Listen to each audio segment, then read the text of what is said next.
hits the image point without changing direction.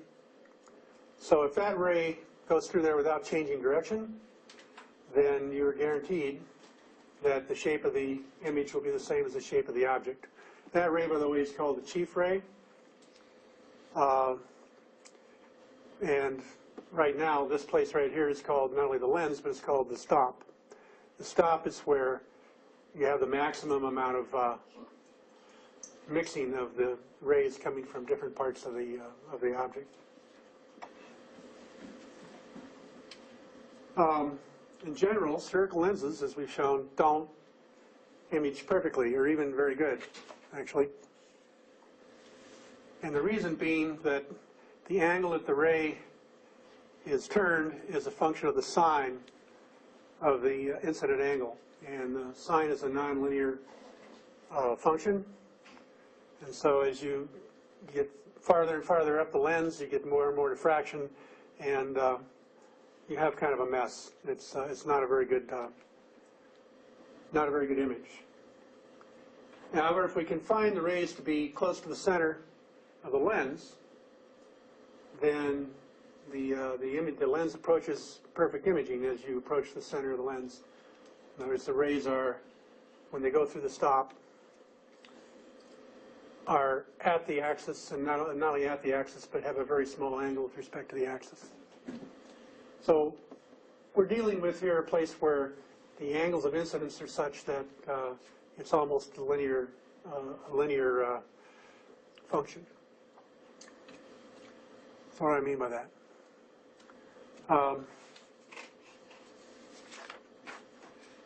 The Coaxial Approximation.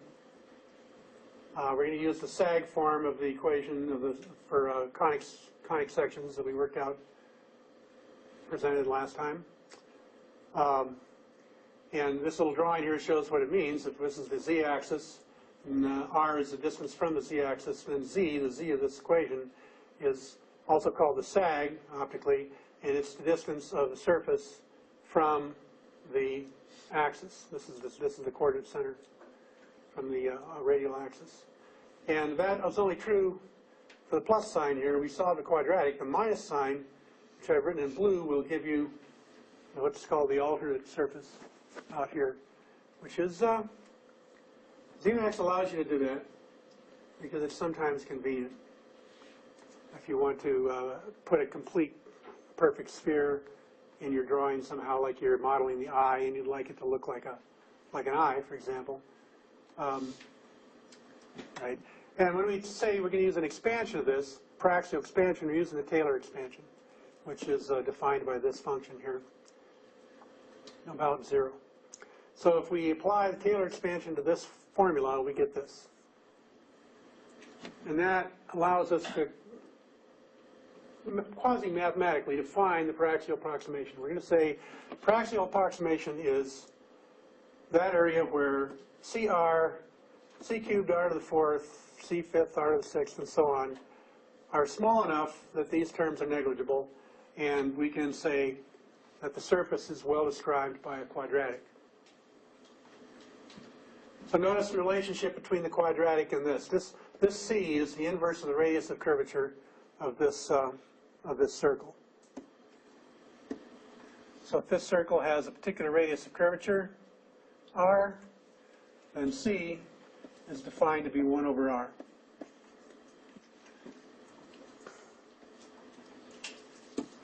And so that C, the radius of curvature, enters into this. So it's basically little r squared over 2 big R would be the, if you made that replacement. All right. So we want to find out what the effect of a lens is on a wave in the Coaxial approximation, because up to now we haven't really proven that lenses image. I mean, I imagine everybody here believes that, but what would you do if somebody asked you to prove it? So we're going to have an incoming plane wave strike a lens that's a thin lens in the Coaxial approximation. And it has a curvature C1 on one side, C2 on the other. And notice we're using the sine rules here. C1 is positive because you measure from the origin to the radius of curvature. And well, that's C2. You measure from C1 to the radius of curvature. And I got these labeled backwards, don't I? Okay. This one is R1.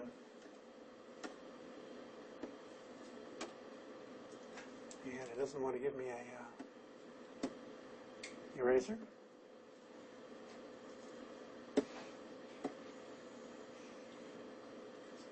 That's interesting. Well, I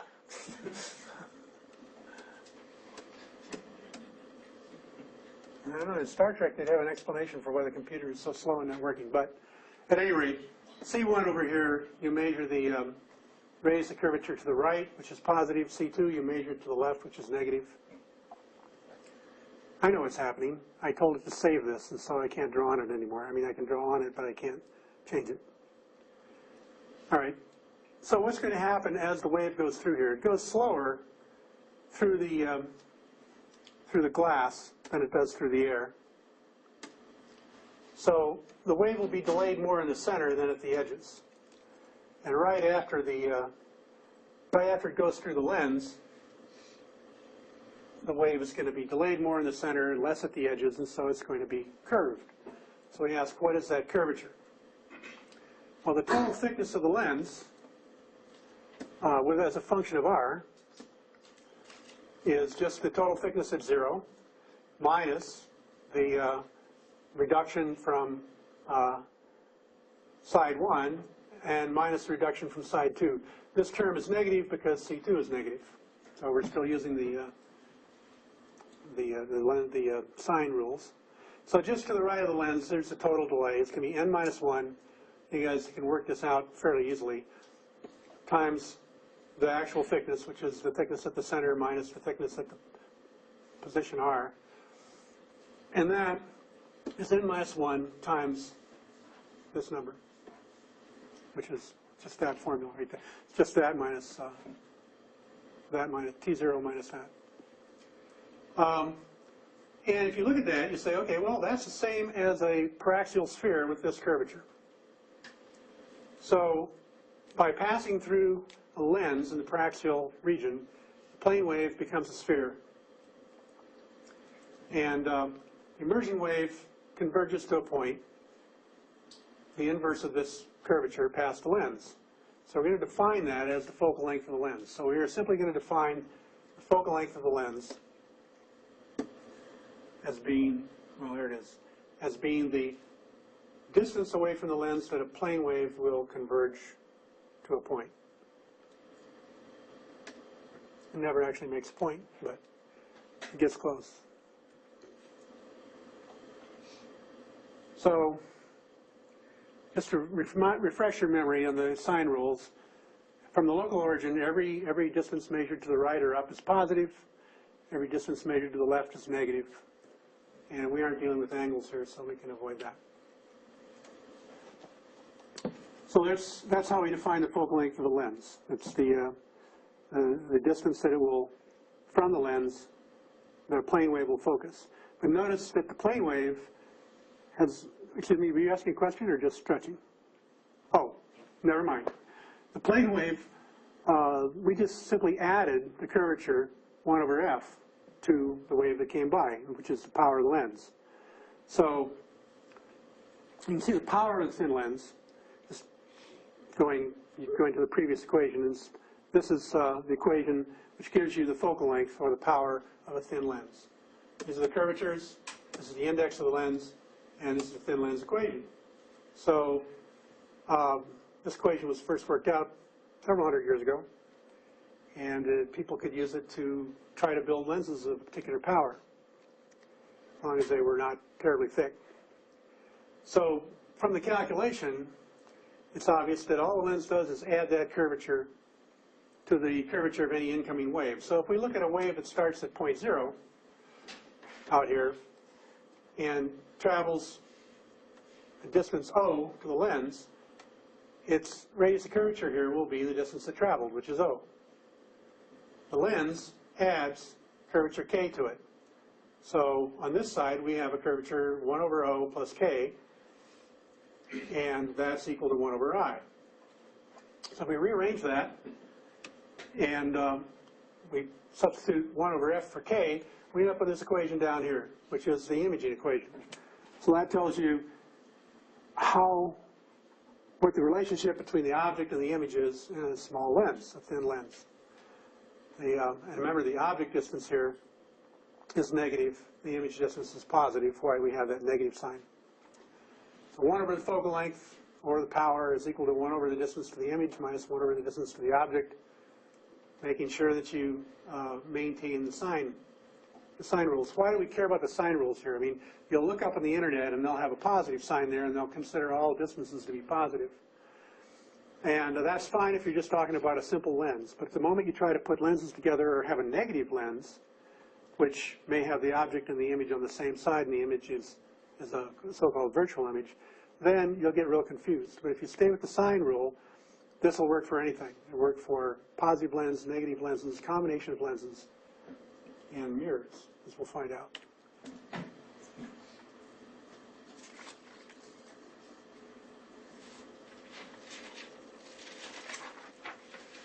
And, well, another thing about this is these are all only true in the Coaxial Approximation.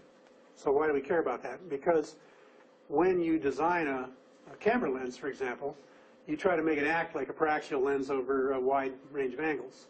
So the paraxial lens represents the ideal that you're trying to get a collection of lenses in, say, a camera lens to achieve. So these are useful equations even in real lenses. All right, so you notice we derive the lens equation and the imaging equation, and we never talked about Snell's law, which is kind of remarkable. I mean, you'd think you'd have to talk about Snell's law to do that, but you don't when you're dealing with waves. But dealing with waves, things get real complicated, and also it's very difficult to deal with waves outside of the Coaxial Approximation. So we're going to switch to ray tracing. First, we'll look at paraxial ray tracing. So if we expand sine theta,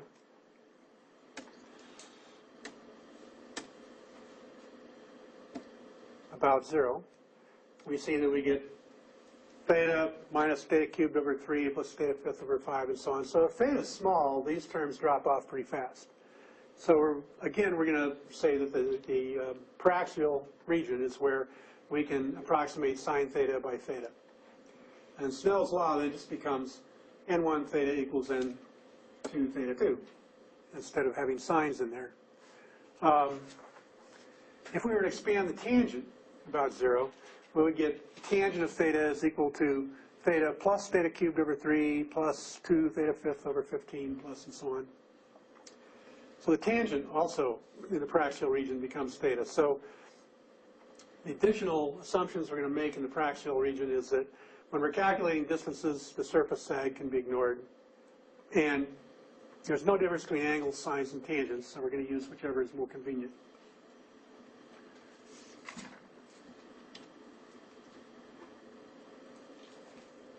It's kind of a busy slide. We're going to calculate a paraxial ray trace through a surface. So this is the surface, and I've drawn the surface with a noticeable sag. But in the paraxial region, the point P up here and the point O down there, this distance here is going to be negligible. And it's not negligible in my drawing because otherwise all the lines would be collapsed to the center and you wouldn't be able to see any of the angles. So we've expanded it. You're going to have to imagine that this distance here is completely negligible compared to every other distance. So we start with a ray from point A with an angle U. Notice U is a positive angle because it's measured counterclockwise from the axis. It reaches the surface at point P. The surface has a radius of r, so if we draw a radial line out through point P, that's the normal to the surface. And this angle I, measured from the normal to the ray, also counterclockwise, also positive, is the angle of incidence. The ray refracts. On the other side, we have I prime, which is the angle of refraction. And we're using the rule that the primed values are after the surface and unprimed are before the surface. Point P is a distance h. I know we've been using r, but we're using h for Historical reasons, because if you go look up these equations, they're going to have an h in them, and you'll wonder what the heck is that. But this is the distance from the axis. This is the radius of curvature. And this is the distance to A is I, and the distance to A prime is I prime. So the ray, after being refracted, goes down and intersects the axis at I, at A prime. And it has an angle with the axis of U prime, and that's a negative angle because you're measuring it clockwise from the axis.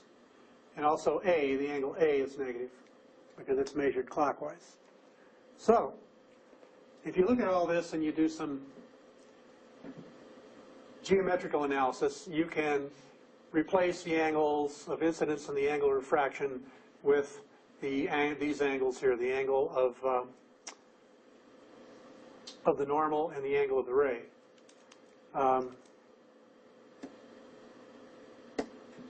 Let me just go through one of those for you.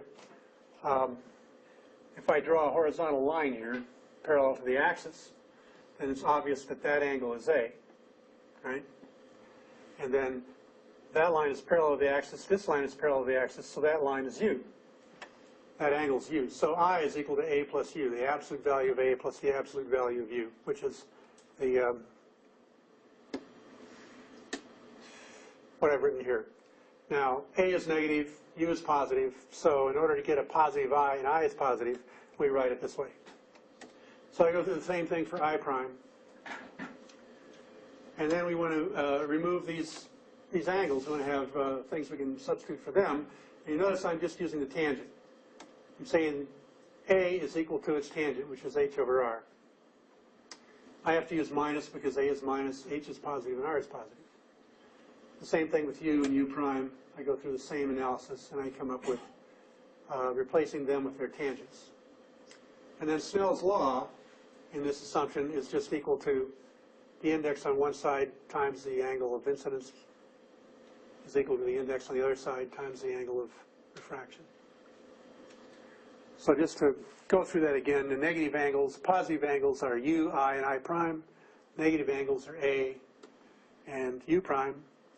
And the positive lengths are L prime, R, and H, and the negative lengths are L.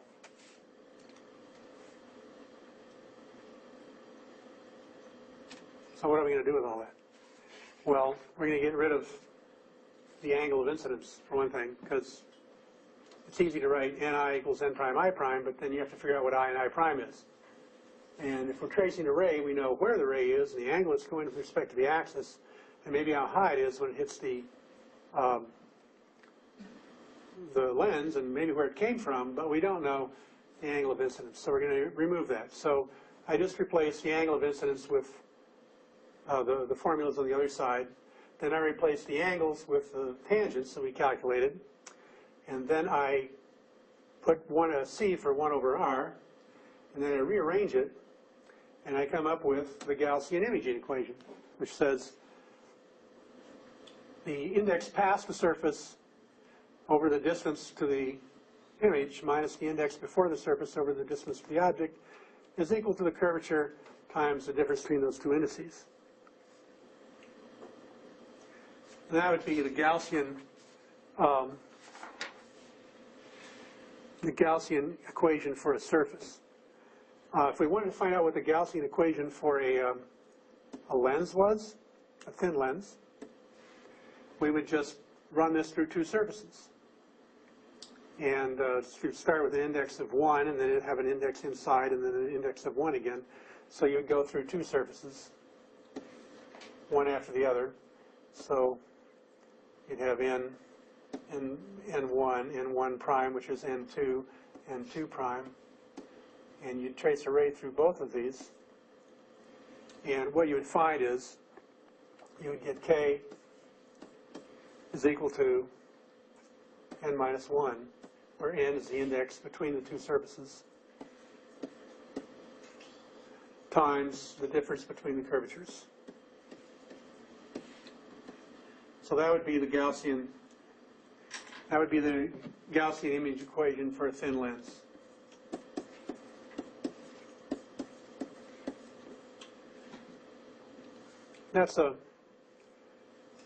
Might be a good test problem. do that, show that that's the equation. So you notice what we have here is a way to follow the object and the image through a lens. Maybe we're not interested in following the object and the image. Maybe we're interested in following this ray, knowing where it is, know how high it is, know its angles, and so on. So we can take and do an alternate substitution using those same equations and remove all of the length variables except for the height. So start with Snell's law, replace the angles of incidence and refraction. Immediately replace those angles with their tangents, because we don't really want to know the angle, that angle, that's part of the lens construction. We'd rather have it in terms of the power and the curvature. So we keep making substitutions like that, keeping the ray angles, but leaving off the intercept distances, and we end up with this equation, which is the refraction equation for a surface whose power is defined by that. So, and it says the index after the surface times the angle after the surface minus the index before times the angle before is equal to minus the height times the power. And if we, again, we run this through a thin lens, so that we start with index 1 and end with index 1. For a thin lens, we'll get something even simpler.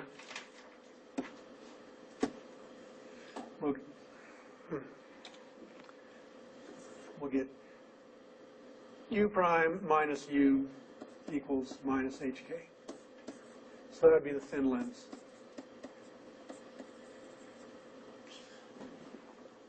So that would be if you had a thin lens, you knew u,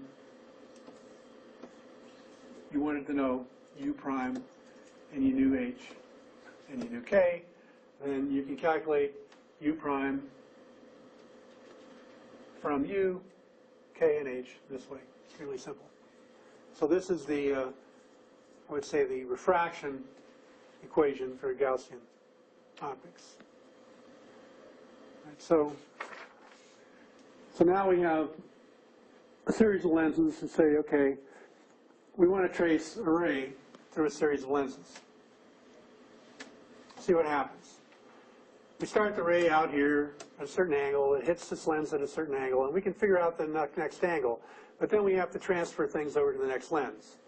So now we're giving the lenses subscripts 1 and 2. We're giving all the variables subscripts 1 and 2, telling you which lens they're associated with, and we're still using the prime notation. So u1 is the input angle, u1 prime is the output angle, but it's also equal to u2, the input angle for the next lens. So the angle is very easy. It's the angle for the next lens is just the output angle for the previous lens. So the imaging equation, the object for the next lens is simply the image for the previous lens minus the distance between them. And we're always going to consider the distance between two lenses as belonging to the previous lens. So the distance between lens 1 and lens 2 will always be labeled D1. And this is a universal convention. And one of those things that keep the equations making sense. And then for the refraction equation, we know the angle U1, we know the distance D, so H2 is just equal to H1 plus D1 U1 prime. So we just use a linear equation to figure out what the new height is. And then we can run the diffraction equation again and get through. So now we can summarize these equations, basically. Here's imaging through a lens. Here's the image transfer between lenses. So you can, if you want, just take an object, calculate the image from that object on the first lens, let that become the object for the second lens, and so on. That works. It works. It's useful sometimes. If you want to trace rays, basically the ray, this is what direction, this directional change at a lens with power k. And then to go to the next lens, the output angle of one lens is the input angle of the next lens, and h changes because it's a It's a sloping line going over a distance. So those are basically your ray trace equations, and they're much more simple than real ray trace equations. We let the computer do the real ray trace equations anymore. It used to be optical engineers had to do those, and they were a terrible pain. But the goal is to get a lens designed, a lens system designed, so that these equations accurately describe it, and then it's a perfect lens. So what can we do with these things? Well, let's just trace a ray through two lenses. So I have the lenses, their powers labeled K1, K2, distance D1 apart. And why do we want to do this? When you get a camera lens, it may have 8 or 9 elements in it, but they say focal length 50 millimeters. So how do you define the focal length of a collection of 8 or 9 lenses? Well, that's the focal length of an equivalent perfect lens. What does that mean? If we have a ray coming in parallel to the axis, and this is a system of 2 lenses, and the ray goes out at a certain angle, we can look at that angle, extend it back until it meets the horizontal ray extended, and then we can say, okay, if we put a perfect lens right there, and it had this focal length, that would be the equivalent lens to these 2 lenses. And then you can find the equivalent lens for these 2 lenses, replace them with their equivalent lens, calculate how it interacts with the other lenses. You can chain this up until you find, or you can do the whole thing through the equivalent lens, through the lenses, and come up with an equivalent focal length for any combination of lenses.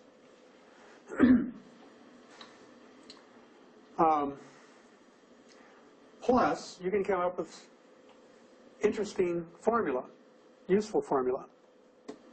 For example, we'd like to know the focal length, but this distance here from the lens to the image is called the back focal length.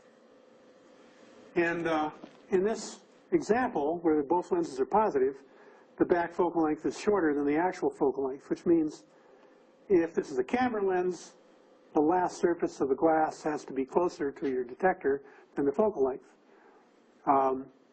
It doesn't work too good for wide-angle lenses that have very short focal lengths.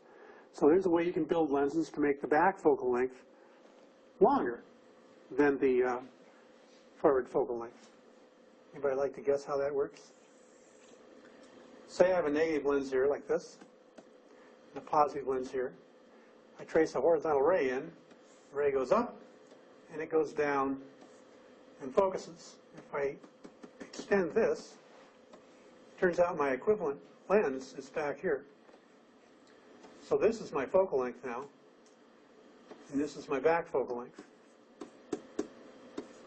And that lens is called, what's it called? It's called an inverse telephoto. An inverse telephoto is a lens that's shorter, is longer than its focal length. A telephoto is a lens that's shorter than its focal length. Most telephoto lenses now, they have you'd think if they had a focal length of 200 millimeters, they'd have to be 200 millimeters long if they're a simple lens. But they can be half that long easily. So these kind of traces allow you to figure that out. So we're going to laboriously go through one here. And you guys can go through this if you like later. Because there will be problems in the book and so on where you do this for a series of lenses. And we're not going to spend a lot of time doing it, but you should know how to do it. So if we were to take the input ray and refract it through the first element, note that we're coming in horizontally so that the input angle is 0, and we get the output ray. Then we propagate the output ray to the next element here, find the new height, find the new output angle, and find where that intersects the axis. Then we get this equation in which we can cancel the heights out, because the heights don't matter. A ray at any height is going to focus at the same point with a perfect lens. Replace 1 over f with k, and we get a general formula for the power of two surfaces. So we have two surfaces separated by distance d, index, this is the index after the last surface, and this is the index between the two surfaces. The only two indices that matter.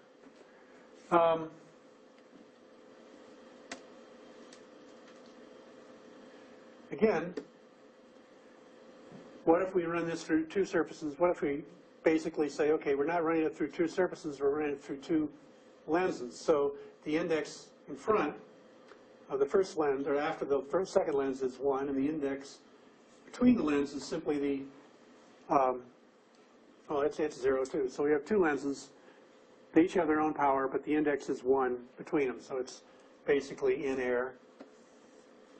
That's what I drew there, really. If this index is equal to 1, this is n, and this is, again, equal to 1, then this equation simply becomes k equals k1 plus k2 minus k1, k2d. So that's the power combination formula for two lenses. So, I've done it. Just as a question, suppose one of these lenses has a power, say the first lens has a power equal to the distance between them. Then what's the power of this formula it gives you? K1 equals 1 over d. So this becomes K1 plus K2 minus K2. So then we just end up with K equals K1. So that's for D, that's for K1.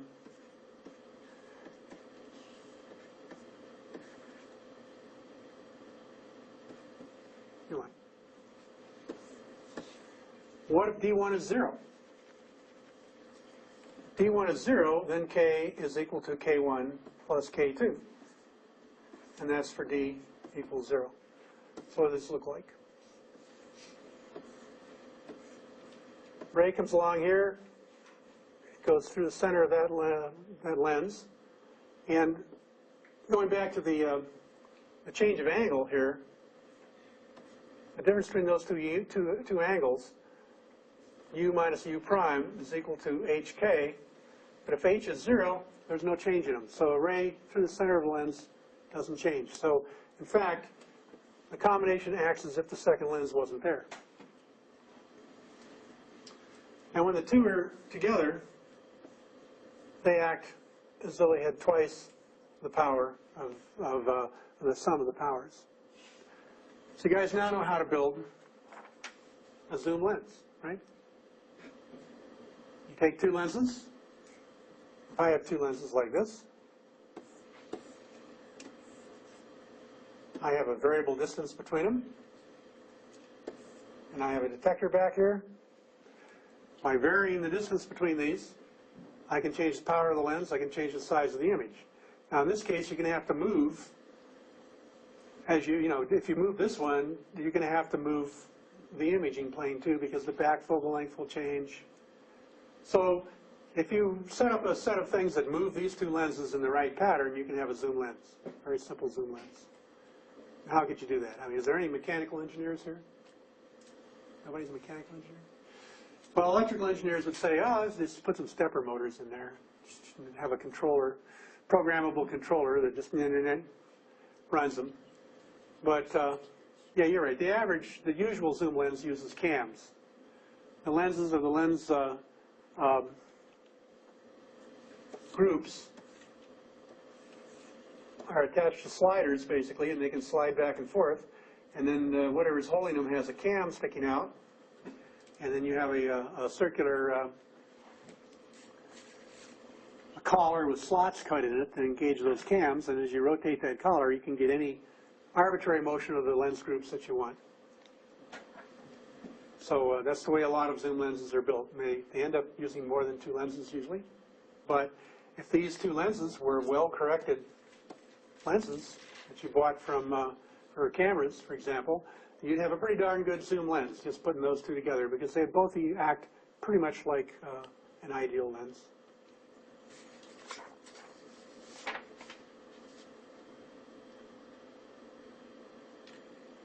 if somebody asks you to design a zoom lens, you know how to do it.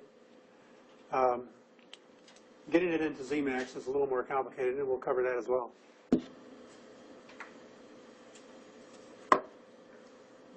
It'd be nice not to have to go through all these calculations all the time. So we're going to talk about what's called graphical ray tracing. In graphical ray tracing, we identify a number of rays that we can simply draw by knowing the parameters of the system without having to do any calculations. The first one is incident rays parallel to the axis pass through the focal point. Well, in fact, that's kind of the definition of the focal point.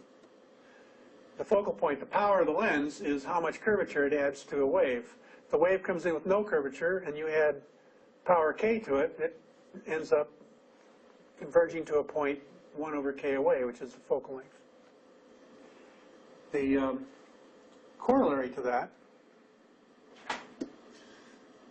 is if you start from the focal point and draw a ray of the lens, it starts with minus 1 over k curvature, and you add k to that, you get 0 curvature, and so it leaves parallel. So those are two rays you can draw that are, you don't need to know anything except the power of the lens, and that is where the focal point is. The other one we've already seen, rays through the center of the lens are undeviated. They're undeviated because the height is equal to 0, and so the angle in and the angle out are the same. The difference between the angle in and the angle out is the height times the power of the lens. The height is 0. The lens has no effect on the ray.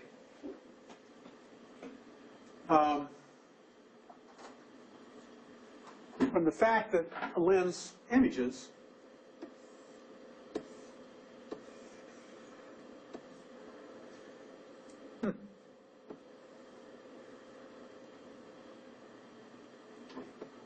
whoa, maybe I need to push something here. Okay, let's try that.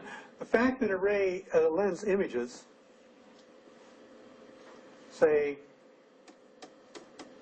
well, this would be easier to show just by backing up, but before we back up that far, if we have a point here, and the rays from that point all go to this point. So this is the object distance out here, and that's the image distance. Once we've established that those are the object and the image positions, which we can do from the Gaussian imaging equation, then a perfect lens is going to take a point on one of those, and every ray that leaves that point, no matter if it's a ray we understand or not, as a graphical ray, will go from one point to the other. So any bundle of rays will meet at the focal plane at the point where the central undeviated ray meets that plane. So any point on the object will be, rays from there will be relayed to a corresponding point on the image. All right. I think that's a combination of those two. And we can use that to figure out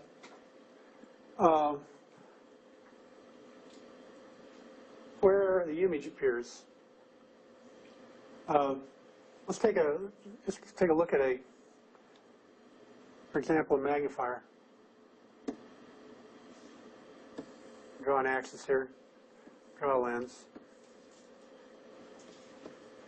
I have some object here. It's closer than the focal length. The focal length is out here. We all know if we take a positive lens and hold it in front of something, it looks bigger. Why is that? Why is that? Well,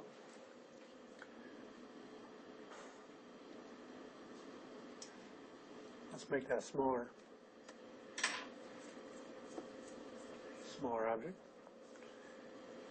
If I look at a ray like this, if it comes in parallel, it'll intersect there at the focal length, right?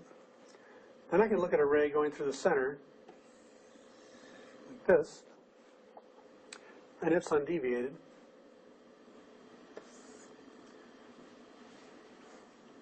So this ray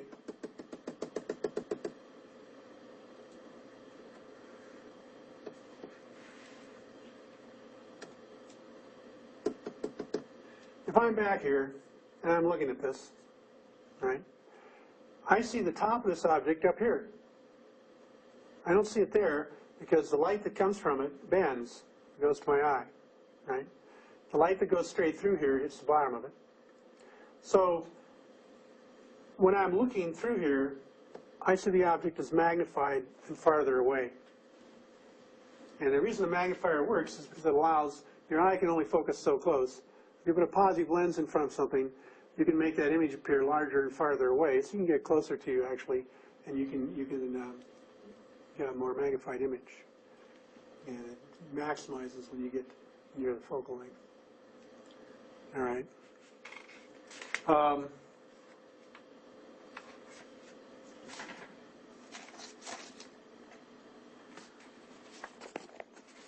Does anybody have any questions so far?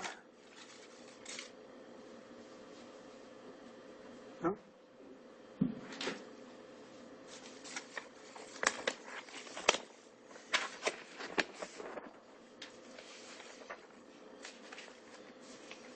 There's a number of, well, I've asked you to read the first chapter of the book. It's only 15 pages. So I'm going to ask you to scan through the second chapter over the weekend. It's another 18 pages. And they go through some actually interesting analyses. They talk about designing a single lens system, coming up with the parameters, and so the one component design problem on page 52, which is something like I have an object I want to project onto a screen. I know this distance here, the total distance I want to project it. I know the magnification that I want to achieve.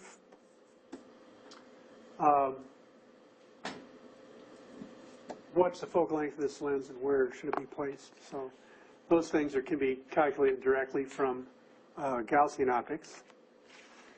The other thing that might be interesting to do is take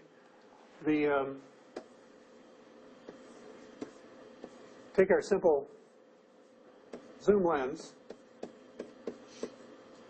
and we'll put it in Zmax and let Zmax trace it, make the distance variable in there, and see just how we can come up with some analyses, things like how do you come up with magnification, for example, versus the distance.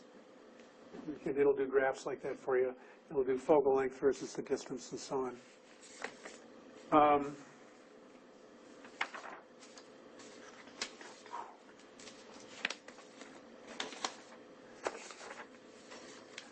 Well, I thought you guys were going to ask some questions. Maybe I should go through the derivations a little more in detail.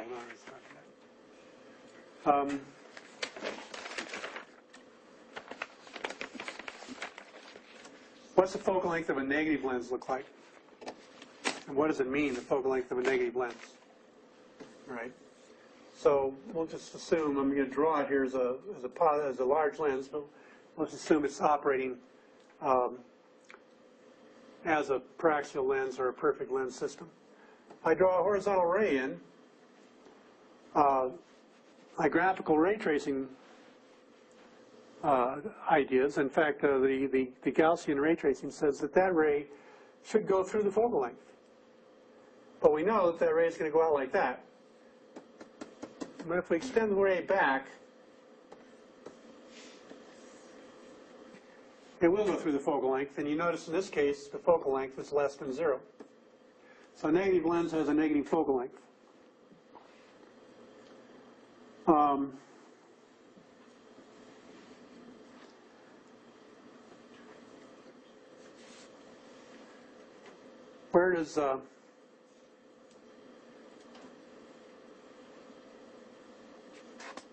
Where do images appear? If you put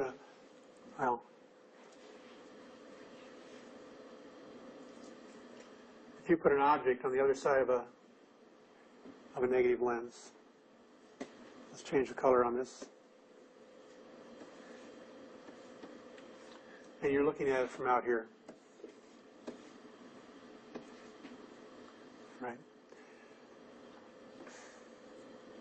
the ray that comes back parallel to the axis is going to go out at an angle. It looks like it goes through the focal length. Right?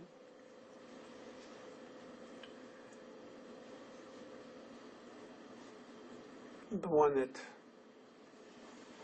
comes from the focal length is going to go out like that. And so where these two intersect, we're going to have a smaller object. I've shown them intersecting inside the lens, but if you drew it carefully, you'd find that for a negative lens, an object out here will appear smaller and closer. Just the opposite for a positive lens. Positive lens, the object appears larger and farther away. So a negative lens is a demagnifier, the opposite of a magnifier.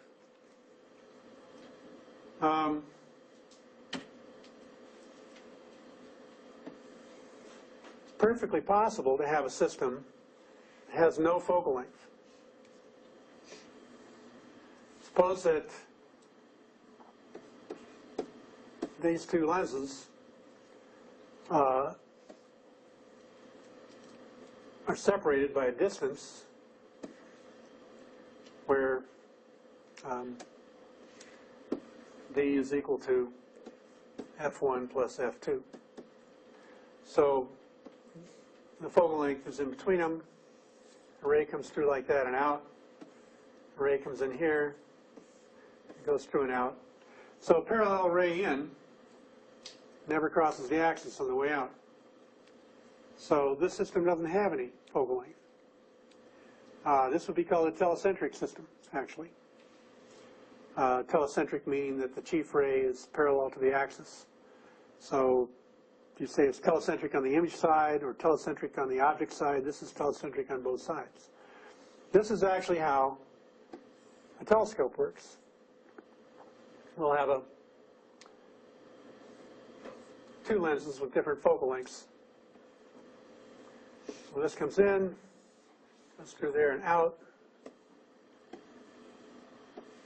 Now it's not clear why there's any magnification there, but if you go draw the ray coming in at an angle.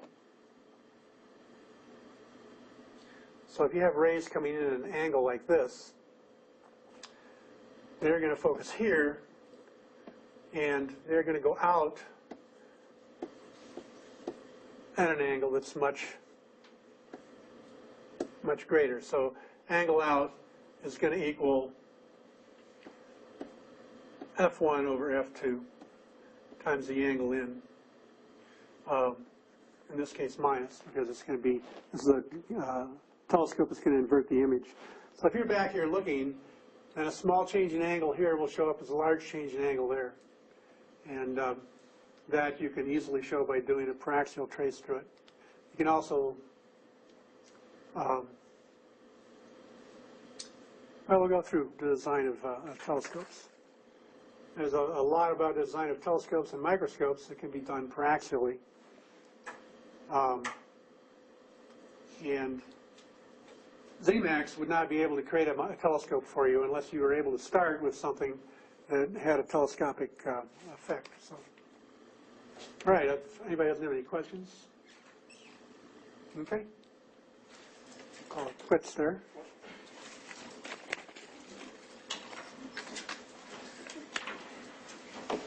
Like, if you have a chance to go through the some of the things of Zemax, I think I said there's an exercise in getting started with Zemax. Starts on page 8. It's pretty easy to go through. Just go through that because we're going to start using Zemax Monday. We'll also have a assignment Monday that'll be due in 2 weeks, and we'll start showing that there's some actual practical effect to all this too.